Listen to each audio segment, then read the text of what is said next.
अस्सलाम वालेकुम नाज़रीन, IM TV में खुश आमदेद। मैं हूं आपका होस्ट मुतज़म शबीर और आप देख रहे हैं प्रोग्राम कट पीस। नाज़रीन, सालों से चलता आ रहा है कि पाकिस्तान में ईद का ऐलान रोयते हलाल कमेटी के मेंबर करते हैं, जो कि मुफ्ती हजरात पर मुश्तमिल होती है।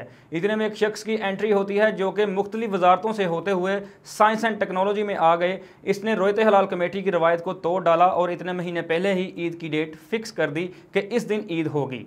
ईद से पहले लोगों को ईद की खुशियाँ देने वाले हमारे साथ इस प्रोग्राम में मौजूद हैं वफाकी वजीर बराए science and technology Fawad Chaudhry. तो आइए इनसे पूछते हैं कि ये पाकिस्तान में किस किस्म की टेक्नोलॉजी लाना चाहते हैं। जी, तो फवाद चौधरी साहब, आपको ये आइडिया कहाँ से आया कि आपने इतने महीने पहले ही बता दिया कि ईद किस दिन है? देखिए, पहली बात तो यह है कि आइडिया तो ये आया कि हम लोग बड़े हुए हैं इसी तनाज़े के साथ कि हर दफ़ा चाँद नज़र आया उधर नहीं आया। तो जो आदमी भी जो थोड़ा बहुत पढ़ने लिखने से उसका शगफ़ है, या वो एक मॉडर्न थोड़ी जो आप समझिए कि जो साइंसेस हैं उनको थोड़ा बहुत भी जानता है। जी चौधरी साहब, हमारे सामने ही है कि इतने सालों से मुफ्ती हजरात ईद का ऐलान करते आ रहे हैं। आपको उनसे मसला क्या है? आपने खुद ईद करवानी शुरू कर दी है। अब मैं जो मुफ्ती मुनीबुर रहमान साहब से बहुत मेरे बड़े एहतराम का ताल्लुक़ है, पोपल जई साहब से बड़ा एहतराम का ताल्लुक़ है, बाकी उलमा से सही लेकिन है। अब उनका जब मैं देखता हूँ कि वो एक पुरानी दूरबीन के ऊपर बैठ के कहते हैं कि ये रात को इतने 9-10 बजे तक लोग उनको देख रहे हैं कि जो पुरानी दूरबीनों से। अच्छा, तो वो दूरबीन पुरानी है? ऑब्वियसली वो तो कोई 60s की दूरबीन है जो हमें टेलीविजन के ऊपर दिखाई जाती है जो। अच्छा, मुझे ये बताएं कि आपको ये कैसे लगा कि मुझे ये काम करना चाहिए जबकि रोयते हलाल कमेटी मौजूद है? उनका थीसिस ये था कि ये फल्कियात का काम है, साइंस का काम है, ये इसका कोई ताल्लुक नहीं है कि कोई इसको जो है वो देखें। फिर मेरे जहन में फिर लोगों ने कहा कि नहीं, दूसरा नुक्ता नज़र था कि जी नहीं, नेकेड आई से नज़र आना चाहिए। आप जितना मर्जी साइंस का यूज़ कर लें, मगर पेशावर वाले आपकी बात नहीं मानेंगे, वो हर दफ़ा ईद अलग से करेंगे। फिर एक ईद भी नहीं हो सकती। और जो नेशन स्टेट है वो ऐसे टुकड़ों में बट के नहीं रह सकती। नेशन स्टेट जो है उसकी जो सरहदें हैं वो सबसे सेक्रेड हैं, और उन सरहदों के अंदर जो मामलात हैं उसके ऊपर उसकी एक यकजहती होनी चाहिए, एका होना चाहिए और उसको तकसीम होना चाहिए। अच्छा चौधरी साहब, आगे बकरा ईद आ रही है, आपने इसका भी पहले बताया हुआ है कि ईद किस दिन है।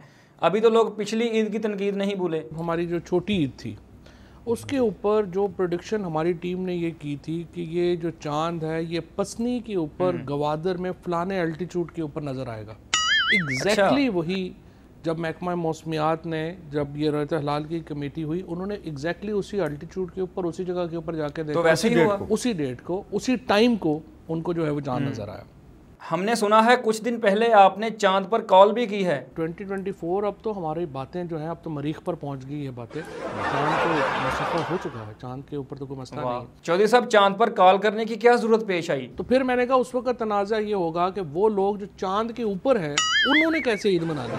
खबरें सुनने में आ रही हैं कि आप चांद पर जाने का भी सोच रहे हैं। हम तो इंशाल्लाह 2022 में तो हम पाकिस्तान से अपना जो स्पेस का मैंड मिशन पहला भेज रहे हैं। जी चौधरी साहब, आपको ईद पर इतनी तनकीद का सामना करना पड़ा है कि ईद के बाद आपकी नज़रें चांद पर हैं, तो अब लोग क्या कहेंगे? इंशाल्लाह हमारा जो जिस तरीके से पाकिस्तान का स्पेस मिशन, अच्छा जो बातें ही होती हैं फ्रैंकली, जब हम ये भी कहते हैं ना कि स्पेस मिशन हम करेंगे तो लोग तो हंसते हैं, क्योंकि लोगों ने पाकिस्तान की तारीख को भी खास नहीं देखा हुआ। ये प्लानिंग आप कब से कर रहे हैं? जब 1963 में हमने अपना स्पेस प्रोग्राम लॉन्च किया था और हमने पहले रॉकेट अपने खला में भेजे थे। हम सोवियत यूनियन के बाद दूसरा मुल्क थे एशिया का जिसने ये कारनामा किया था। पाकिस्तान की तारीख में ऐसा पहली बार हुआ है कि कोई पाकिस्तान के लिए नई सोच लेके आया है।